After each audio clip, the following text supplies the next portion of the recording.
ಶ್ರೀ ಗುರುಭ್ಯೋ ನಮಃ. ಆನಂದ ರಾಮಾಯಣದ ಯಾತ್ರಾಕಾಂಡದ 6ನೇ ಸರ್ಗವನ್ನು ನಾವು ಶ್ರವಣ ಮಾಡ್ತಿದ್ದೀವಿ.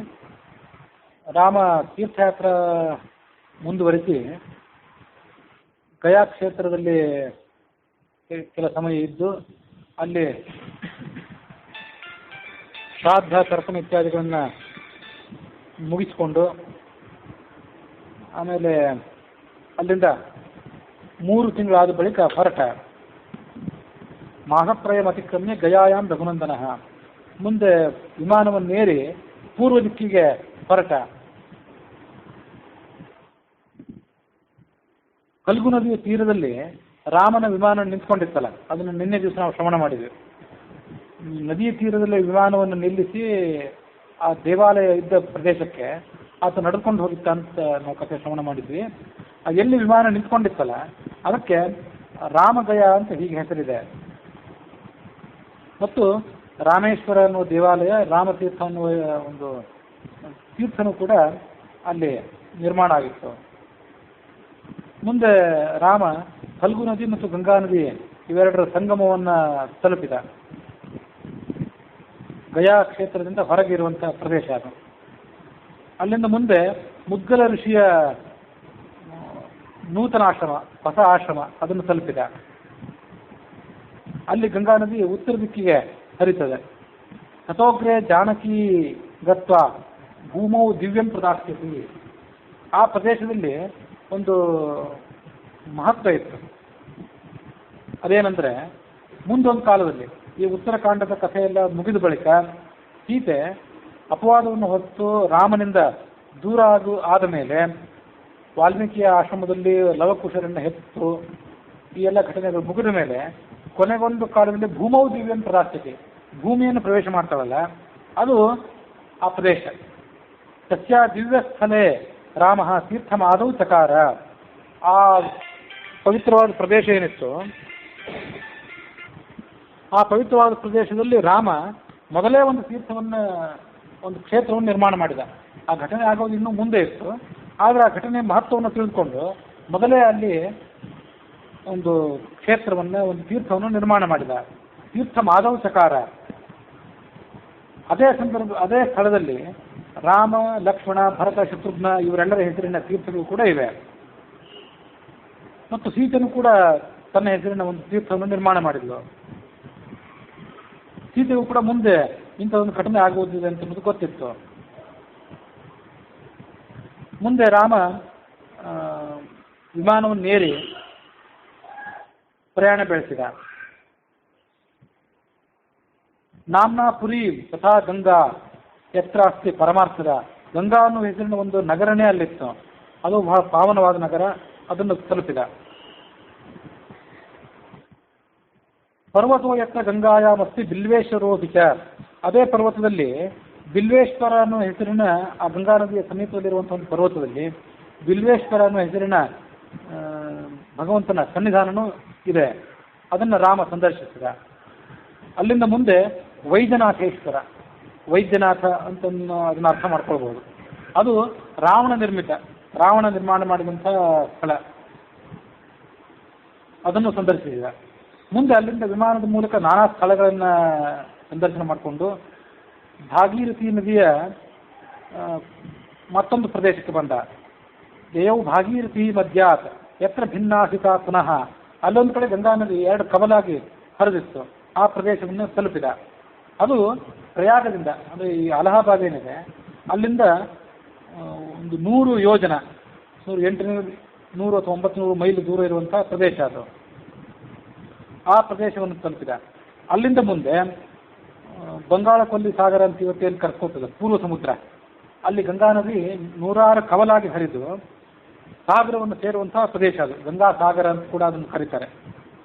ತಥೋ ಗಂಗಾ ಅಬ್ಧಿ ಸಂಯೋಗ ಸಹಸ್ರೇ ಪುಷ್ಪಕೇನ ಸಹ. ಪುಷ್ಪಕ ವಿಮಾನವನ್ನು ನೇರಿ ಆ ಪ್ರದೇಶಕ್ಕೆ ಬಂದು ಅಲ್ಲಿ ಸ್ನಾನ ಮಾಡಿದ. ಗಂಗಾ ನದಿ ಮತ್ತು 2 ಯಮುನಾ ನದಿಗಳೆರಡೂ ಕೂಡ ಆ ಸಾಗರವನ್ನು ಸೇರುವಂಥ ಪ್ರದೇಶ. ಯಮುನಾ ನದಿ ಗಂಗಾ ನದಿಯನ್ನು ಮೊದಲೇ ಪ್ರಯಾಗದಲ್ಲೇ ಕೂಡಿಕೊಂಡಿರ್ತದೆ. ಅದಾದ ಬಳಿಕ ಈ ಗಂಗಾ ನದಿ, ಯಮುನಾ ನದಿಗಳು ಎರಡೂ ಒಂದಾಗಿ ಹರಿದು ಸಮುದ್ರವನ್ನು ಸೇರುವಂಥ ಪ್ರದೇಶ ಅದು. ಹೀಗೆ ಆ ಪ್ರದೇಶವನ್ನು ಸಂದರ್ಶನ ಮಾಡಿ ಅಲ್ಲಿ ಸ್ನಾನ ಮಾಡಿ ಅಲ್ಲಿಂದ ಬಳಿಕ ನಾನಾ ಥರದ ಕ್ಷೇತ್ರಗಳನ್ನು, ಆ ಕ್ಷೇತ್ರದಲ್ಲಿ ಅಧಿಷ್ಠಿತನಾದ ಭಗವಂತನನ್ನು ಸಂದರ್ಶಿಸಿದ. ನಾನಾ ಥರದ ದಾನಗಳನ್ನು ಮಾಡಿದ, ನಾನಾ ಥರದ ದೇವಾಲಯಗಳನ್ನು, ತನ್ನದೇ ಆದಂಥ ಸನ್ನಿಧಾನ ಅಲ್ಲದೆ ಉಳಿದ ದೇವತೆಗಳ ಸನ್ನಿಧಾನ ಎಲ್ಲೆಲ್ಲಿತ್ತೋ ಅಂಥದ್ದೆಲ್ಲ ಪ್ರದೇಶಗಳನ್ನು ಆತ ಸಂದರ್ಶನ ಮಾಡಿದ. ನಾನಾ ಥರದ ನದಿಗಳನ್ನು ನೋಡಿದ, ನಾನಾ ಥರದ ಪ್ರದೇಶಗಳನ್ನು ಕೂಡ ದಾಟಿದ. ಗೋದಾತೀರೆ ಸುನಾಮ್ನಾಥು ಕೃತ್ವಾ ಗಿರಿ ಮನುತ್ತಮಂ, ಗೋದಾವರಿ ನದಿ ತೀರದಲ್ಲಿ ತನ್ನದೇ ಆದ ಹೆಸರಿನ ಒಂದು ನಿರ್ಮಾಣವನ್ನು, ರಾಮಗಿರಿ ಎನ್ನುವ ಹೆಸರಿನ ನಿರ್ಮಾಣವನ್ನು, ಒಂದು ಪರ್ವತವನ್ನು ನಿರ್ಮಾಣ ಮಾಡಿದ. ಸಪ್ತ ಗೋದಾವರಿ ಭೇದ ಸಂಗಮೇಶು ಮಹೋದಧವು, ಗೋದಾವರಿ ನದಿ 7 ಕವಲಾಗಿ ಹರಿದು ಸಮುದ್ರವನ್ನು ಸೇರುವಂಥ ಪ್ರದೇಶ, ಅಲ್ಲಿಯೂ ಸ್ನಾನ ಮಾಡಿದ. ಅಲ್ಲಿಂದ ಮುಂದೆ ದಕ್ಷಿಣ ದಿಕ್ಕಿಗೆ ರಾಮ ಯಾತ್ರೆ ಮಾಡಿದ. ಇನ್ನು ಮುಂದೆ ಬರುವಂಥದ್ದೆಲ್ಲ ದಕ್ಷಿಣ ದಿಕ್ಕಿನಲ್ಲಿ ಆತ ನಡೆಸಿದ ಯಾತ್ರೆಗಳ ವರ್ಣನೆ.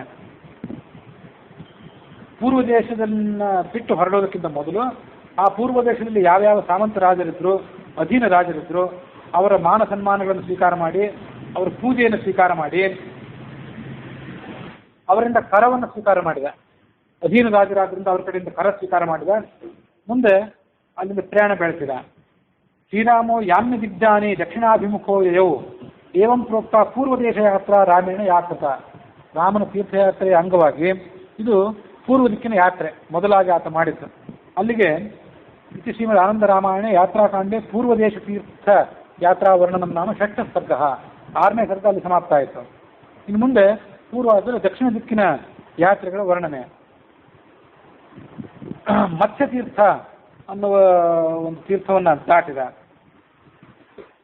ಮತ್ಸ್ಯತೀರ್ಥ ಅನ್ನುವ ತೀರ್ಥವನ್ನು ದಾಟಿ ಅಲ್ಲಿಂದ ಮುಂದೆ ಮಹಾನದಿ ಅನ್ನುವ ಪ್ರದೇಶ, ಆ ಮಹಾನದಿಯನ್ನು ದಾಟಿ ಆ ಮಹಾನದಿ ತೀರದಲ್ಲಿ ಇರತಕ್ಕಂಥ ಯಾವ್ಯಾವ ಕ್ಷೇತ್ರಗಳಿವೆ ಅದನ್ನೆಲ್ಲ ಆತ ಸಂದರ್ಶನ ಮಾಡಿದ. ಮುಂದೆ ತಥೋಯಯೌ ನಾರಸಿಂಹಂ ರಾಮಸ್ಪಾನಕ ನಾಮಕಂ, ಮುಂದೆ ಆಂಧ್ರ ಪ್ರದೇಶದಲ್ಲಿ ಕಾಲಿಟ್ಟು, ಆ ಗೋದಾವರಿ ನದಿಯ ಪ್ರದೇಶಕ್ಕೆ ಕಾಲಿಟ್ಟಾಗಲೇ ಅದು ಆಂಧ್ರ ಪ್ರದೇಶಕ್ಕೆ ಕಾಲಿಟ್ಟಂತೆ. ಯಾಕೆಂದರೆ ಗೋದಾವರಿ ನದಿ ಮಹಾರಾಷ್ಟ್ರದ ಪ್ರದೇಶದಲ್ಲಿ ಹುಟ್ಟಿ ಪೂರ್ವಾಭಿಮುಖವಾಗಿ ಹರಿದು ಆಂಧ್ರವನ್ನು ಸೇರಿ ಮುಂದೆ ಸಮುದ್ರಕ್ಕೆ ಸೇರುವಂಥದ್ದು. ಹಾಗಾಗಿ ಈಗಾಗಲೇ ಆಂಧ್ರ ಪ್ರದೇಶವನ್ನು ಮುಟ್ಟಿದಂತೆ. ಅಲ್ಲಿ ಗುಂಟೂರು, ವಿಜಯವಾಡ ಈ ಪ್ರದೇಶಗಳ ಸಮೀಪ ಇದ್ದಂಥದ್ದು ಮಂಗಳಗಿರಿ ಅಂತ. ಆ ಮಂಗಳಗಿರಿಯಲ್ಲಿ ಪಾನಕ ನರಸಿಂಹ ಅಂತ ಒಂದು ಸನ್ನಿಧಾನ, ಬೆಟ್ಟದ ಮೇಲೆ ಇದ್ದಿರಬೇಕು ಆ ಪ್ರದೇಶ. ನರಸಿಂಹದೇವರಿಗೆ ಅವ್ರ ಬಾಯಲ್ಲಿ ಎಷ್ಟೇ ಪಾನಕ ಹಾಕಿದ್ರು ಅದೊಂದು ಅರ್ಧ ಭಾಗವನ್ನು ನರಸಿಂಹದೇವರು ಸ್ವೀಕಾರ ಮಾಡಿ ಉಳಿದದನ್ನು ತನ್ನ ಪ್ರಸಾದ ಅಂತ ಉಳಿಸ್ತಾನೆ ಅನ್ನೋದು ಅಲ್ಲಿಯ ಒಂದು ಪ್ರಸಿದ್ಧಿ. ಆ ಪಾನಕ ಅನ್ನುವ ಹೆಸರಿನ ನರಸಿಂಹನನ್ನ ಆತ ಸಂದರ್ಶನ ಮಾಡಿದ.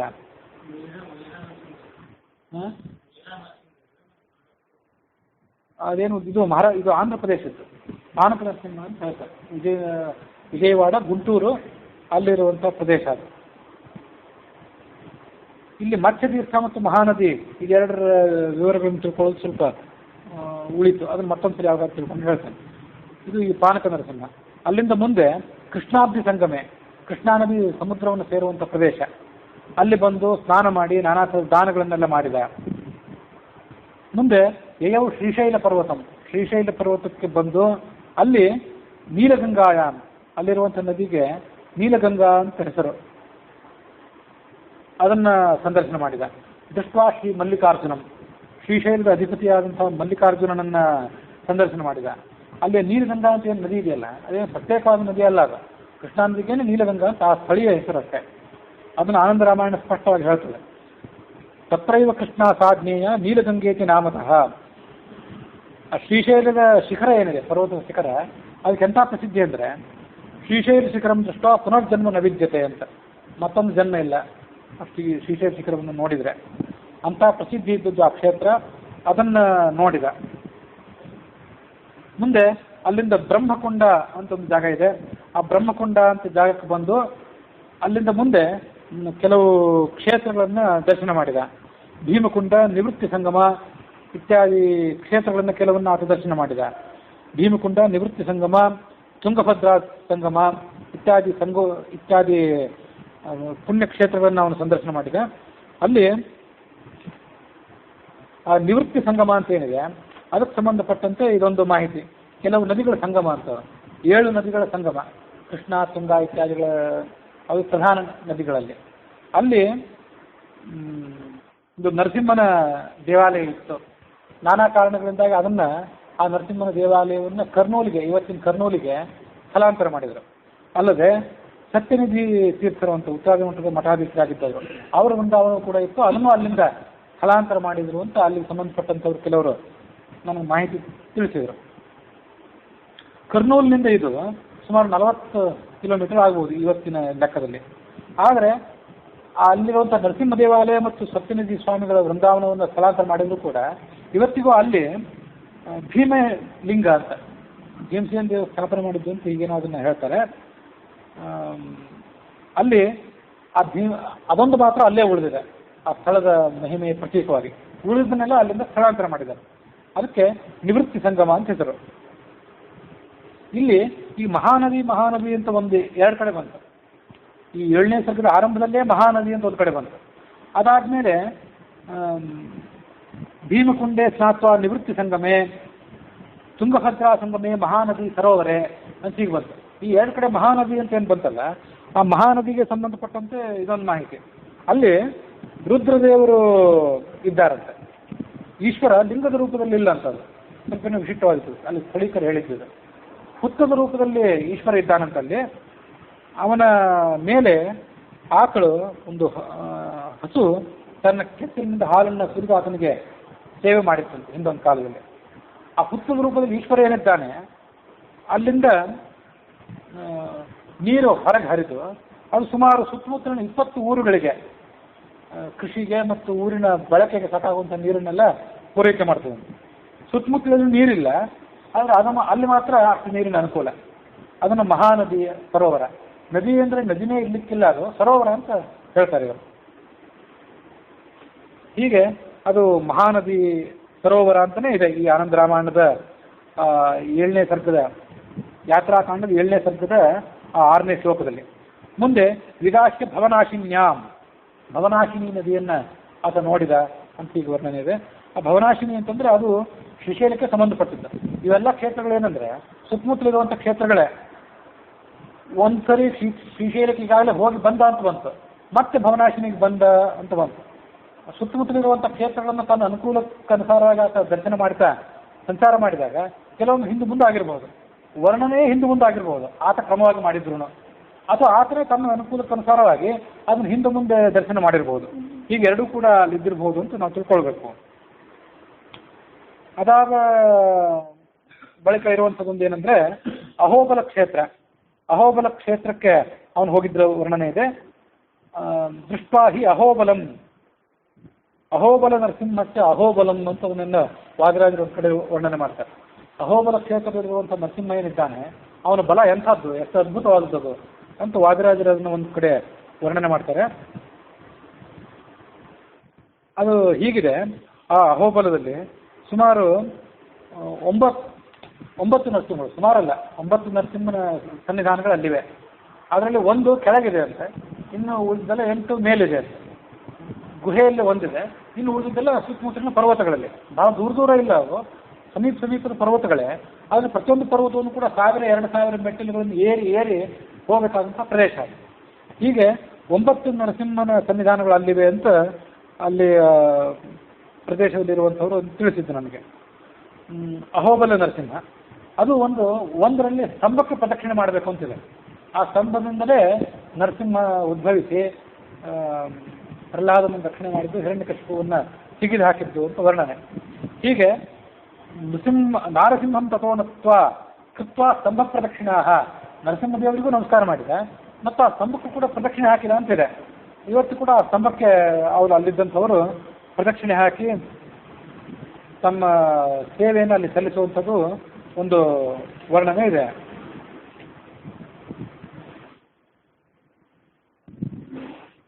ಅವುಗಳಲ್ಲಿ ಕೆಲವು ಹಾಹಾ ನರಸಿಂಹ ಮತ್ತು ವರಾಹ ನರಸಿಂಹ ಹೀಗೆಲ್ಲ ಬೇರೆ ಬೇರೆ ಥರದ ಹೆಸರುಗಳು ಅವಕ್ಕೆ ಅಲ್ಲಿರುವಂಥ ಆ ನರಸಿಂಹನ ಸನ್ನಿಧಾನಗಳಿಗೆ.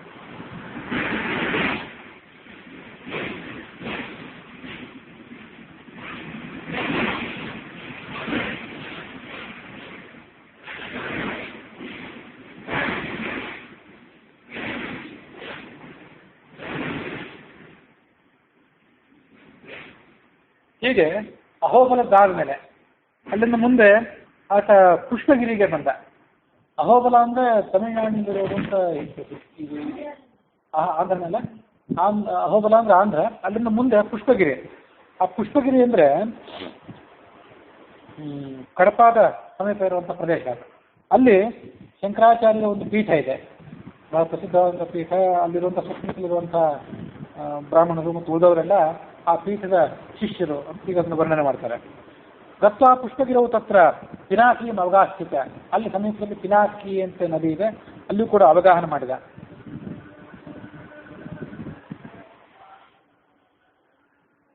ಹೀಗೆ ಅದು ಪುಷ್ಪಗಿರಿಯ ವರ್ಣನೆ. ಅಲ್ಲಿಂದ ಮುಂದೆ ಪಶ್ಯನ್ ಪುಣ್ಯಸ್ಥಲಾನ್ ಈಶಾನ್ ದೃಷ್ಟ್ವಾ ಪಂಪಾ ಸರೋವರಂ. ಅಲ್ಲಿಂದ ಮುಂದೆ ಇದು ಆಂಧ್ರ ಪ್ರದೇಶದ ವರ್ಣನೆ ಆಯಿತು. ಆಂಧ್ರ ಪ್ರದೇಶದಿಂದ ಇವತ್ತಿನ ಕರ್ನಾಟಕ, ಆವಾಗ ಈ ಕರ್ನಾಟಕ ಆಂಧ್ರ ಇಂಥದೆಲ್ಲ ವಿಭಾಗ ಇರಲಿಲ್ಲ. ಯಾವ ರಾಜರಿಗೆ ಎಷ್ಟು ಶಕ್ತಿ ಇರ್ತಿತ್ತೋ ಅವ್ರಿಗೆ ಎಷ್ಟು ಅನುಕೂಲ ಇರ್ತಿತ್ತೋ ಅವರು ಕರ್ನಾಟಕ, ಆಂಧ್ರ, ತಮಿಳುನಾಡು ಎಲ್ಲದರ ಸಮ್ಮಿಶ್ರ ಭಾಗವನ್ನು ತಮ್ಮ ತಮ್ಮ ಅಧೀನದಲ್ಲಿ ಇಟ್ಕೊಂಡಿರ್ತಿದ್ರು. ಅಲ್ಲಿಂದ ಮುಂದೆ ಪಂಪಾ ಸರೋವರವನ್ನು ಪ್ರವೇಶ ಮಾಡಿದ. ಕಿಷ್ಕಿಂಧೆಗೆ ಬಂದ. ಇದೆಲ್ಲ ಸುಗ್ರೀವಾದಿಗಳ ರಾಜ್ಯ ಇದು. ಸುಗ್ರೀವಾದಿಗಳ ಪೂಜೆಯನ್ನು ಸ್ವೀಕಾರ ಮಾಡಿದ. ಸುಗ್ರೀವ ಮೊದಲಾದ ವಾನರರೆಲ್ಲ ನಾವು ತೀರ್ಥಯಾತ್ರೆಗೆ ಬರ್ತೇವೆ ಅಂದರು. ಅವ್ರನ್ನೆಲ್ಲರನ್ನು ಹತ್ತಿಸ್ಕೊಂಡ ಪುಷ್ಪಕ ವಿಮಾನವನ್ನು ಏರಿ ಆತ ಪ್ರಯಾಣ ಮುಂದುವರಿಸಿದ. ಅಲ್ಲಿಂದ ಮುಂದೆ ಆ ಸುಗ್ರೀವನ ರಾಜಧಾನಿ ಕಿಷ್ಕಿಂಧ ಏನಿತ್ತು ಅದರ ಸಮೀಪದಲ್ಲೇ ಪ್ರವರ್ಷಣ ಪರ್ವತ ಅಂತ ಇತ್ತು. ಆ ಪ್ರವರ್ಷಣ ಪರ್ವತದಲ್ಲಿ ಒಂದು ತನ್ನದೇ ಆದ ಗುಹೆ ಇತ್ತು. ನಾವೇನು ನೆನಪು ಮಾಡ್ಕೊಳ್ಬೇಕಂದ್ರೆ ವಾಲ್ಮೀಕಿ ರಾಮಾಯಣದಲ್ಲಿ ವರ್ಣನೆ ನಾವು ಹೇಳಿದ್ವಿ, ಆನಂದ ರಾಮಾಯಣದಲ್ಲೂ ಅದು ಬಂದಿತ್ತು ಅಂತ ಅಸ್ಪಷ್ಟವಾದ ನೆನಪು. ವಾಲಿಯನ್ನು ಕೊಂದು ಬಳಿಕ ಸೀತೆಯನ್ನು ಹುಡುಕಿಸಲಿಕ್ಕೆ ಮತ್ತು ರಾಮನ ಮೇಲೆ ದಂಡೆತ್ತಿ ಹೋಗಲಿಕ್ಕೆ ಇನ್ನೂ ಕೆಲವು ಸಮಯ ಬಾಕಿ ಇತ್ತು. ಯಾಕೆಂದ್ರೆ ಅದು ಮಳೆಗಾಲ ಆಗಿತ್ತು. ಆ ಮಳೆಗಾಲದ ಕಾರಣಕ್ಕಾಗಿ ರಾಮಲಕ್ಷ್ಮಣರು ಸುಗ್ರೀವನ ಆಶ್ರಯದಲ್ಲೇ ಕೆಲವು ಕಾಲ ಕಳೀಬೇಕಾಯಿತು. ಅದು 4 ತಿಂಗಳನ್ನು ಕಳೆದದ್ದು ಸ್ಥಳ ಏನಂದ್ರೆ ಆ ಪ್ರವರ್ಷಣ ಪರ್ವತ. ಸೊ ಇನ್ನು ಮತ್ತೊಂದು ಕಡೆಯಲ್ಲೋ ಪ್ರಶ್ರವಣ ಪರ್ವತ ಅಂತ ಕೂಡ ಈಗ ಹೇಳಿದ್ದಾರೆ ಅಂತ ನೆನಪು. ಅಲ್ಲೊಂದು ಹೆಸರುಗಳು ಸ್ವಲ್ಪ ಬೇರೆ ಬೇರೆ ಇದ್ದಿರ್ಬೋದು ಅಷ್ಟೇ. ಪ್ರವರ್ಷಣಗಿರವು ಸ್ವೀಯ ಗುಹಾಂ ರಮ್ಯಾಂ ಪ್ರದರ್ಶಯನ್ ವೈದೇಹಿಂ ಕೌತುಕಾಗ್ರಾಮ. ಸೀತೆಗೆ ತೋರಿಸಿದ, ನೋಡು ನಾನು ನಿನ್ನನ್ನು ನೆನಪು ಮಾಡ್ಕೊಳ್ತಾ ಇದೇ ಗುಹೆಯಲ್ಲಿ ಇದ್ದದ್ದು ಅಂತ ನೆನಪು ಮಾಡಿಕೊಂಡ. ಕಿಂಚಿತ್ ಕೃತ್ವ ಸ್ಮಿತಾನನಂ. ಆಗಿನ ತನ್ನ ದುಃಖ ದುಮ್ಮಾನಗಳು, ಸಂಕಷ್ಟಗಳು, ವಿರಹ ವೇದನೆ ಎಲ್ಲ ನೆನಪು ಮಾಡಿಕೊಂಡು ಸ್ವಲ್ಪ ನಗುನೂ ಬಂತು ಆತನಿಗೆ. ಮುಂದೆ ಅಲ್ಲಿಂದ ಭೀಮಕುಂಡ ಅಂತ ಒಂದು ಪ್ರದೇಶ, ಅದು ಆಂಧ್ರದಲ್ಲಿದೆಯೋ ಕರ್ನಾಟಕದಲ್ಲಿದೆಯೋ ನನಗೆ ಮಾಹಿತಿ ಸಿಗಲಿಲ್ಲ. ಕೃತ್ವ ಷಡಾನನಂ. ಷಣ್ಮುಖನನ್ನು ನಮಸ್ಕರಿಸಿದ. ಆಂಧ್ರ ತಮಿಳುನಾಡಿನಲ್ಲಿ ಷಣ್ಮುಖನ ಆರಾಧನೆ ಬಹಳ ವ್ಯಾಪಕವಾಗಿದೆ. ಹಾಗಾಗಿ ಇದು ಯಾವುದು ಅಂತ ಮಾಹಿತಿ ಸಿಗಲಿಲ್ಲ. ಮುಂದೊಂದು ಕಡೆ ಇಲ್ಲ, ಅದು ಸಿಕ್ಕರೆ ಹೇಳ್ತೇನೆ. ವಾದಿರಾಜರ ತೀರ್ಥ ಪ್ರಬಂಧವನ್ನು ಕೂಡ ಇದ್ರ ಜೊತೆಗೆ ಸೇರಿಸ್ಕೊಂಡು ಹೇಳಬೇಕು ಅಂತ ಒಂದ್ಸರಿ ಅಪೇಕ್ಷೆ ಇತ್ತು. ಆದರೆ ಈಗಾಗಲೇ ವಾಲ್ಮೀಕಿ ರಾಮಾಯಣ ಸಾಕಷ್ಟು ದೀರ್ಘ ಆಗಿದೆ. ವಾದಿರಾಜರ ತೀರ್ಥ ಪ್ರಬಂಧ ಪ್ರತ್ಯೇಕವಾದ ಸಂದರ್ಭದಲ್ಲಿ ಶ್ರವಣ ಮಾಡಿದ್ರಾಯ್ತು. ಇದನ್ನ ಈಗ ಪ್ರತ್ಯೇಕವಾಗಿ ಶ್ರವಣ ಮಾಡೋಣ ಅಂತ ಅನ್ನೋ ದೃಷ್ಟಿಯಿಂದ ಅದನ್ನು ಇಲ್ಲಿ ಸೇರಿಸ್ಕೊಳ್ಳಿಲ್ಲ. ಅಂತೂ ಭೀಮಕುಂಡದಲ್ಲಿ ಸ್ನಾನ ಮಾಡಿ ಅಲ್ಲಿ ಷಣ್ಮುಖನನ್ನ ನಮಸ್ಕರಿಸಿದ. ಮುಂದೆ ಅಗಸ್ತ್ಯ ಕುಂಡ ಅಂತ ಒಂದು ಪ್ರದೇಶ, ಅಲ್ಲಿಯೂ ಕೂಡ ತನ್ನ ಪೂಜೆಯನ್ನು ಸಲ್ಲಿಸಿದ. ಅಲ್ಲಿಂದ ಮುಂದೆ ಆತ ಬಂದದ್ದು ಕನಕಗಿರಿ. ಕನಕಗಿರಿ ಸ್ಥಂ ಶಂಭುಂ ನತ್ವ ಸಂಪೂಜ್ಯ ರಾಘವ. ಕನಕಗಿರಿ ಅಂತ ಪ್ರದೇಶ ಇದೆ. ಇದು ಯೋಚನೆ ಗಂಗಾವತಿ ಕೊಪ್ಪಳಗಳೇನಿದೆ, ಒಂದು ಕಡೆಯಿಂದ 40 ಕಿಲೋಮೀಟರ್, ಮತ್ತೊಂದು ಕಡೆ 27 ಕಿಲೋಮೀಟರ್ ಅಲ್ಲಿ ಇರುವಂಥ ಪ್ರದೇಶ ಅದು. ಆ ಕನಕಗಿರಿಯಲ್ಲಿ ಶಂಭು ಅಂತಿದ್ದಾನೆ. ಲಿಂಗದ ರೂಪದಲ್ಲಿ ಲಕ್ಷ್ಮೀ ನರಸಿಂಹ ಇದ್ದಾನೆ. ಆತನ ಪಕ್ಕದಲ್ಲೇ ಲಕ್ಷ್ಮೀದೇವಿ ಇದ್ದಾಳೆ ಅಂತ ಈಗ ಅದನ್ನು ಅಲ್ಲಿ ಸ್ಥಳೀಕರೊಬ್ಬರು ಕನಕಾಚಲ ಅನ್ನೋರು ಅದನ್ನು ವಿವರಣೆ ಕೊಟ್ಟರು. ಫಾಲ್ಗುಣ ಕೃಷ್ಣ ಪಕ್ಷದ ಸಪ್ತಮಿ ದಿವಸ ಅದರ ಜಾತ್ರೆ ನಡೀತದೆ ವೈಭವೋಪೇತವಾಗಿ. ಲಿಂಗ ರೂಪದಲ್ಲಿ ಶಂಭು ಇದ್ದಾನೆ ಅಂತ ನಾನು ಹೇಳಿದ್ನಲ್ಲ, ಇದು ಹಿಂದೊಂದ್ಸರಿ ಹೇಳಿದ್ದೆ ನಾನು. ಈ ದಕ್ಷಿಣ ಕನ್ನಡದಲ್ಲಿ, ಈ ಮಂಗಳೂರು ಇತ್ಯಾದಿ ಭಾಗಗಳಲ್ಲಿ, ಉಡುಪಿ ಜಿಲ್ಲೆಗಳಲ್ಲಿ ಆ ಥರದ ಎಷ್ಟೋ ದೇವಾಲಯಗಳಿವೆ. ಲಿಂಗ ರೂಪಿಯಾಗಿ ಭಗವಂತ ಅಲ್ಲಿದ್ದಾನೆ. ಶಂಕರನಾರಾಯಣ ಇತ್ಯಾದಿ ರೂಪದಲ್ಲಿ ನಾವು ಕೇಳ್ತೇವೆ. ಉಡುಪಿಯಲ್ಲೇ ಸ್ವಯಂ ಚಂದ್ರಮೌಳೀಶ್ವರ ಅನಂತಾಸನ ಅಂತ ಹೇಳಿದೆ. ಅದು ಉಡುಪಿ ಕೃಷ್ಣನ್ಗಿಂತ ಪ್ರಾಚೀನ ದೇವಾಲಯಗಳು. ಉಡುಪಿಯ ಸ್ಥಳದ ದೇವತೆನೇ ಅನಂತಾಸನ. ಆತನೇ ಲಿಂಗದ ರೂಪದಲ್ಲಿದ್ದಾನೆ. ಭಗವಂತ ಲಿಂಗದ ರೂಪದಲ್ಲಿರುವಂಥ ಕೆಲವು ಪ್ರಸಿದ್ಧಿಗಳಲ್ಲೆಲ್ಲ ಅಂಥದ್ದೇ ಇದೊಂದು ಕನಕಗಿರಿ ಶಂಭುಂ ಅಂದರೆ ಲಕ್ಷ್ಮೀ ನರಸಿಂಹನೇ. ನತ್ವಾ ಸಂಪೂಜ್ಯ ರಾಘವ, ಆತನಿಗೆ ಪೂಜೆಯನ್ನು ಸಲ್ಲಿಸಿದ. ಮುಂದೆ ಅಲ್ಲಿಂದ ವೀರಭದ್ರಂ ತಥೋ ದೃಷ್ಟ, ಅಲ್ಲಿಂದ ಮುಂದೆ ಮತ್ತೆ ಆಂಧ್ರದ ಪ್ರದೇಶಕ್ಕೆ, ಇವತ್ತಿನ ಆಂಧ್ರ ಏನಿದೆ ಅದಕ್ಕೆ ಕಾಲಿಟ್ಟ. ವೀರಭದ್ರನ್ ನಮಸ್ಕಾರ ಮಾಡಿದ. ಅದ್ಯಾವುದು ಅಂದರೆ ಇವತ್ತಿನ ರಾಯಚೋಟಿ ಇದ್ದಿರಬೇಕು ಅಂತ ಊಹೆ. ರಾಯಚೋಟಿ ಅಥವಾ ರಾಚೋಟಿ ಅಂತ ಕರೀತಾರೆ. ತಿರುಪತಿಗೆ ಹೋಗೋಕ್ಕಿಂತ ಮೊದಲೇ ಅಲ್ಲಿ ಹೇಳೋದು. ಈ ಕರ್ನೂಲು, ಕಡಪ ಇವುಗಳಿಗೆಲ್ಲ ಸಮೀಪ. ತಿರುಪತಿಗಿಂತ ಮೊದಲೇ ಇಳಿಬೇಕು, ಅಲ್ಲಿ ವೀರಭದ್ರನ ದೇವಾಲಯ ಇದೆ ಅಂತ ಹೇಳ್ತಾರೆ. ಆ ವೀರಭದ್ರನ ದರ್ಶನವನ್ನು ಮಾಡಿದ. ಅಲ್ಲಿಂದ ಮುಂದೆ ನತ್ವಾ ಅದ್ರಿ ವೆಂಕಟಂ, ವೆಂಕಟಾಚಲನ ಇವತ್ತಿನ ಪರ್ವತ ಏನಿದೆ ಅದನ್ನು ಕೂಡ ಆತ ತಲುಪಿದ. ಅದ್ರಿ ವೆಂಕಟಂ. ಮುಂದೆ ಗೋವಿಂದರಾಜಂ ತಮ್ ನತ್ವ ತೃಪ್ತಿಪತ್ತನ ಸಂಸ್ಥಿತಂ, ತೃಪ್ತಿಪತ್ತನ ಅಂತ ಆವಾಗ ಅದನ್ನು ಹೇಳ್ತಿದ್ರಂತೆ. ತೃಪ್ತಿ ಅಂದರೆ ಇವತ್ತಿನ ತಿರುಪತಿ. ತೃಪ್ತಿಪತ್ತನ, ತಿರುಪತಿ ಅನ್ನೋ ಪಟ್ಟಣದಲ್ಲಿರುವಂತಹ ಗೋವಿಂದರಾಜನನ್ನು ಆತ ನಮಸ್ಕರಿಸಿ ಅಲ್ಲಿ ಕಪಿಲಧಾರ ಅಂತ ಏನಿದೆ, ಕಪಿಲ ತೀರ್ಥ ಅಂತ, ಅಲ್ಲಿ ನಮಸ್ಕಾರ ಮಾಡಿದ. ತೀರ್ಥ ಶ್ರಾದ್ದವನ್ನು ಮಾಡಿದ. ಈಗ ಆ ಕಪಿಲ ತೀರ್ಥ ಇತ್ಯಾದಿ ಕಡೆಗಳಲ್ಲಿ ತೀರ್ಥಯಾತ್ರೆ ಮಾಡೋದು ಈಗ ಬಳಕೆಯಲ್ಲಿಲ್ಲ.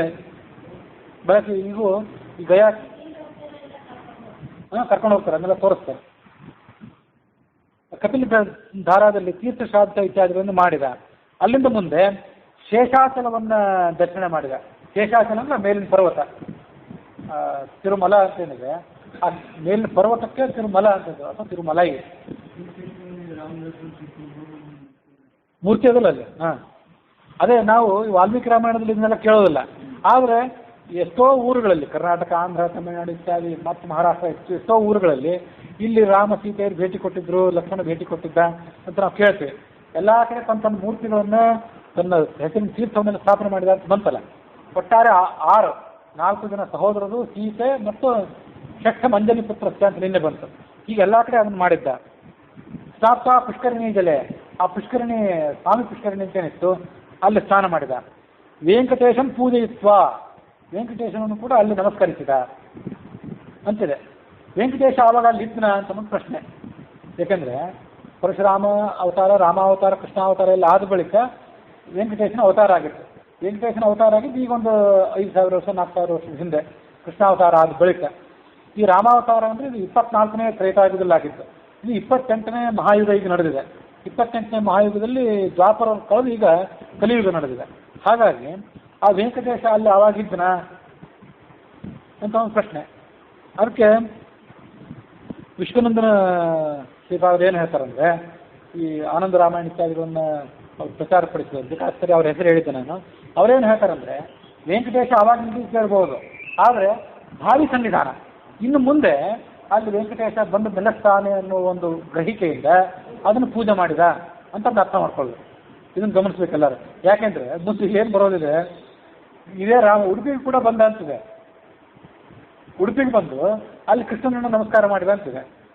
ಇದನ್ನ 4,000-5,000 ವರ್ಷದ ಹಿಂದೆ ಇರಲಿ, ಕೃಷ್ಣನನ್ನ ಮಧ್ವಾಚಾರ್ಯ ಸ್ಥಾಪನೆ ಮಾಡಿದ್ದು ಈಗ ಒಂದು 600-800 ವರ್ಷದ 700 ವರ್ಷದ ಹಿಂದೆ.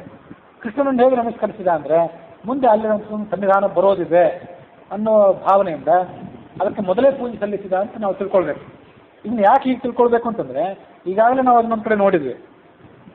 ಸೀತೆ ಈ ಪ್ರದೇಶದಲ್ಲಿ ಮುಂದೆ ಭೂಮಿ ಪ್ರವೇಶ ಮಾಡುವಳಿದ್ದಾಳೆ. ಲವಕುಶರನ್ನೆಲ್ಲ ಹೆತ್ತ ಬಳಿಕ, ಲವಕುಶರು ರಾಮನ ಮಕ್ಕಳು ಅಂತ ಜಗತ್ತಿಗೆಲ್ಲ ತಿಳಿದ ಬಳಿಕ, ಸೀತೆ ನಿರ್ದಿಷ್ಟಳು ಅಂತನ್ನೋದು ಎಲ್ಲರಿಗೂ ಮನವರಿಕೆ ಆದಮೇಲೆ, ನಾನು ಇಲ್ಲಿ ಇರೋದು ಬೇಡ ಈ ಭೂಮಿಯಲ್ಲಿ ಅಂತ ಆಲೋಚನೆ ಮಾಡಿ ಆಕೆ ಭೂಮಿಯನ್ನು ಪ್ರವೇಶ ಮಾಡಿರಲು ಅಂತ ಮುಂದೆ ಮಾಡ್ತಾಳಲ್ಲ, ಅದನ್ನು ರಾಮ ಸೀತೆಯರು ಮೊದಲೇ ತಿಳ್ಕೊಂಡಿದ್ರು. ಅಲ್ಲಿ ಹೋಗಿ ಬಂದರು, ಆ ಪ್ರದೇಶವನ್ನು ಸಂದರ್ಶನ ಮಾಡಿದ್ರು ಅಂತ ಇವತ್ತೇ ನಾವು ಶ್ರವಣ ಮಾಡಿದ್ವಿ. ಹೀಗಾಗಿ ಮುಂದೆ ಆಗೋದನ್ನೆಲ್ಲ ಅವರು ಮೊದಲೇ ತಿಳಿದುಕೊಂಡು ಅಲ್ಲಿ ಹೋಗಿ ಬಂದಿದ್ರು ಅಂತ ಬಂದಿತ್ತು. ಅದರಂತೆ ಈ ವೆಂಕಟಾಚಲ ಪರ್ವತ, ವೆಂಕಟಾಚಲ ಮತ್ತು ಈ ಉಡುಪಿ ಅಂತನ್ನೋದನ್ನು ಶ್ರವಣ ಮಾಡಬೇಕು. ಇಲ್ಲಿ ಇನ್ನೊಂದೇನು ತಿಳ್ಕೊಳ್ಬೇಕಂತಂದ್ರೆ, ಇದು ತೃಪ್ತಿ ಪತ್ತನ ಅಂತ ಬಂತು. ತೃಪ್ತಿ ಅಂತ ಅನ್ನೋದು ಮೂಲ ಸಂಸ್ಕೃತ ಶಬ್ದ. ಅದರಿಂದಲೇ ತಿರುಪತಿ ಅಂತ ಅದು ಒಡೀತೋ ಹೇಗೆ ಅಂತ ಕೂಡ ಒಂದು ಮೂಲ ಸಂಸ್ಕೃತದ ಶಬ್ದ ಏನಿದೆ ತಿರುಪತಿ ಅನ್ನೋದು, ತೃಪ್ತಿ ಅಂತ. ಅದನ್ನು ಸರಿಯಾಗಿ ಉಚ್ಚಾರ ಮಾಡಲಿಕ್ಕಾಗದೆ ಅದನ್ನು ತಿರುಪತಿ ಅಂತ ಜನ ಹೇಳಿ ಪ್ರಾರಂಭ ಮಾಡಿದ್ರೋ ಹೇಗೆ ಅಂತ ಒಂದು ಅನಿಸೋ ಸಾಧ್ಯತೆ ಇದೆ. ಅಷ್ಟು ನಿರ್ದಿಷ್ಟವಾಗಿ ಹಾಗೇ ನಾವೇನು ಭಾವಿಸಬೇಕಾಗಿಲ್ಲ ನನ್ನ ಆಲೋಚನೆಯಂತೆ. ಅದೇನೆಂದರೆ, ತೃಪ್ತಿ ಅನ್ನೋ ಶಬ್ದನೇ ಬೇರೆ, ತಿರುಪತಿ ಅನ್ನೋ ಶಬ್ದನೇ ಬೇರೆ. ತಿರುಪತಿ ಅನ್ನೋ ಶಬ್ದನೂ ಕೂಡ ಆವಾಗಲೂ ಬಳಕೆಯಲ್ಲಿತ್ತು, ತೃಪ್ತಿ ಶಬ್ದನೂ ಬಳಕೆಯಲ್ಲಿತ್ತು. ಈಗ ತಿರುಪತಿ ಅನ್ನೋ ಶಬ್ದ ಮಾತ್ರ ಬಳಕೆಯಲ್ಲಿದೆ, ತೃಪ್ತಿ ಅನ್ನೋ ಶಬ್ದ ಬಳಕೆಯಲ್ಲಿ ಈಗ ತಪ್ಪಿ ಹೋಗಿದೆ. ಅದಕ್ಕೇನು ಕಾರಣ?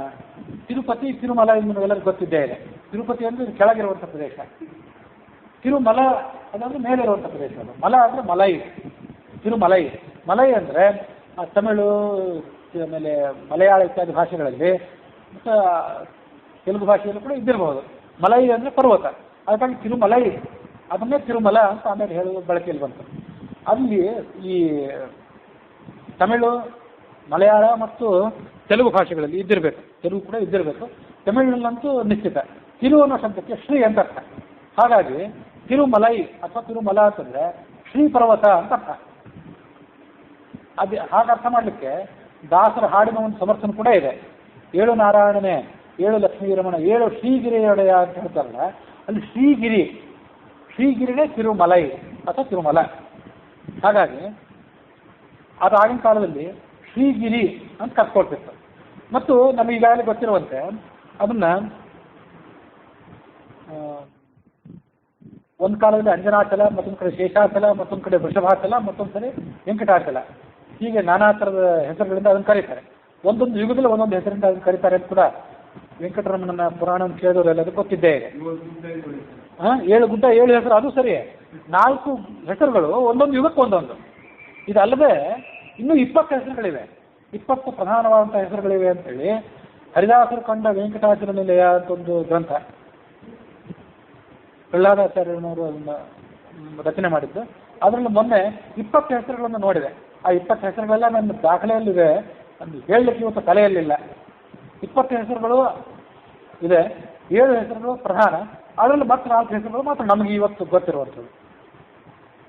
7 ಶ್ರೀಗಿರಿ ಎಡೆಯ ಅಂತಿದೆಯಲ್ಲ, 7 ಒಂದು ಎದ್ದೇಳುವಂತರೂ ಒಂದು ಅರ್ಥ, 7 ಅಂತ ಕೂಡ ಆತನಿಗೆ ಅರ್ಥ. 7 ಪರ್ವತಗಳ ಒಡೆಯನೇ ಅಂತ ಆತನನ್ನು ವರ್ಣನೆ ಮಾಡಿದ್ದು. ಹೀಗೆ 7 ಅಂತ ಎರಡೂ ಕೂಡ ಅರ್ಥ ಮಾಡ್ಕೋದು. ಹಾಗಾಗಿಯೇ ಆತನನ್ನು ಸಪ್ತಗಿರೀಶ, ಸಪ್ತಗಿರಿ ಅಂತ ಅದನ್ನೆಲ್ಲ ಹೇಳೋದು ಕೂಡ ಬಳಕೆಯಲ್ಲಿದೆ. ಹೀಗೆ ತತಃ ಶೇಷಾಚಲಂ, ತ್ರೇತಾಯುಗದಲ್ಲಿ ನಡೆದ ವರ್ಣನೆ ಇದು. ಶೇಷಾಚಲಂ ಗತ್ವ ಅಂತ ಶೇಷಾಚಲನ ಶಬ್ದನ ಬಳಕೆ ಮಾಡ್ತಾರೆ. ಶೇಷಾಚಲವನ್ನು ಸಂದರ್ಶನ ಮಾಡಿದ ಅಲ್ಲೇ ತೃಪ್ತಿ ಪತ್ತನ, ಗೋವಿಂದರಾಜ ಇತ್ಯಾದಿ ಹೆಸರುಗಳಂತೂ ಎಲ್ಲರಿಗೂ ಗೊತ್ತಿದ್ದೇ ಇಲ್ಲ.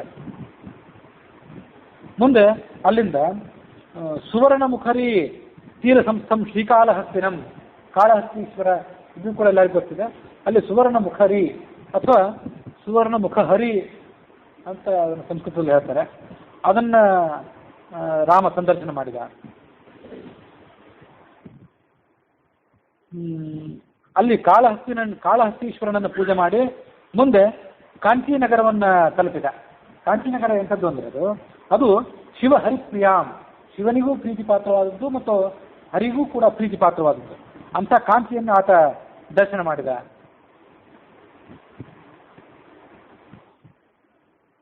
ಏಕಾಂಬರೇಶ್ವರನನ್ನು ಅಲ್ಲಿ ಪೂಜೆ ಮಾಡಿ ಸರ್ವತೀರ್ಥ ಅಂತ ಹೆಸರಿನ ತೀರ್ಥನೇ ಅಲ್ಲಿ ಇದ್ದಿರಬೇಕು.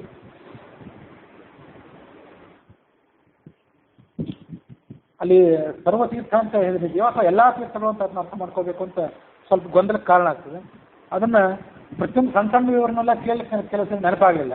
ಸಾಧ್ಯ ಆದಷ್ಟು ವಿವರಗಳು ಅಲ್ಲಿ ಕ್ಷೇತ್ರದವನ್ನೆಲ್ಲ ಕೇಳಿದೆ. ಸರ್ವತೀರ್ಥೇ ಅಂತಿದೆ. ಸರ್ವತೀರ್ಥೇ ಅಂದರೆ ಏಕವಚನ ಅಂದರೆ ಸರ್ವತೀರ್ಥ ಅನ್ನೋ ಹೆಸರಿನ ತೀರ್ಥವೇ ಇದ್ದಿರಬೇಕು. ಹಿಂದಿ ವ್ಯಾಖ್ಯಾನದಲ್ಲಿ ಸದೀ ತೀರ್ಥವೇ ಅಂತ ಹೇಳ್ತಾರೆ, ಎಲ್ಲ ತೀರ್ಥಗಳಲ್ಲಿ ಅಂತ. ಅಂತೂ ಅಲ್ಲಿ ಏನಿದೆಯೋ ಅಲ್ಲಿ ಅವರಿಗೆ ಗೊತ್ತು. ಅಂತೂ ಅಲ್ಲಿ ಕ್ಷೇತ್ರವನ್ನು ಭಗವಂತನನ್ನು ದರ್ಶನ ಮಾಡಿ ಅಲ್ಲಿ ತೀರ್ಥದಲ್ಲಿ ಅವಗಾಹನ ಮಾಡಿದ.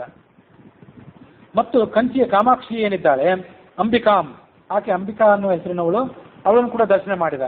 ಕಾಮಾಕ್ಷೀಂ ಅಂಬಿಕಾಂ ನತ್ವ ಸ್ನಾತ್ವ ವೇಗವತಿ ಜಲೆ, ವೇಗವತಿ ಅಂತ ಅಲ್ಲಿ ನದಿ ಇದೆ.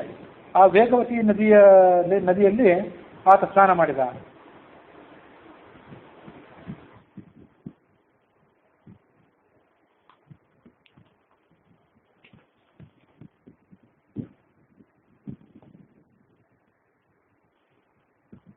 ವೇಗವತಿ ನದಿಗೆ ಇವತ್ತೇನು ಹೆಸರಿದೆ ಅಂತನ್ನೋದನ್ನ ಅಷ್ಟು ಸ್ಪಷ್ಟವಾಗಿ ನನಗೆ ತಿಳ್ಕೊಳ್ಳಿಕ್ಕೆ ಸಾಧ್ಯ ಆಗಲಿಲ್ಲ.